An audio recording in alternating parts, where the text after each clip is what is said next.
আজকে ভিডিওটা আরম্ভ করার আগে কয়েকটা আপুর রিপ্লাই দেব। এই যে শুটকি মাছ দিয়ে বেগুনের রান্নার রেসিপিটা অনেক লোভনীয় আপু শারমিন লাইফস্টাইল আপু লেখছে। আর একটা আপু লেখছে শুটকি মাছের রান্নাটা সুন্দর হয়েছে, ভালোবাসা দিয়ে গেলাম, আশা করি বুঝে নেবেন, আমাকেও দিবেন এইটা জানি। আর একটা আপু লেখছে। সো এখন থেকে আমি রোজ একটা দুইটা করে আপুদের বা ভাইয়াদের রিপ্লাই করার চেষ্টা করব ভিডিওর মধ্যে।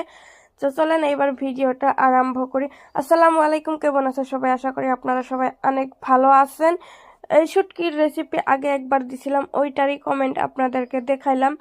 আর এগুলা আবার কি শুটকি? এই শুটকিগুলার কিন্তু আমি নাম জানি না, আপনারা জানলে অবশ্যই জানাবেন কমেন্টে।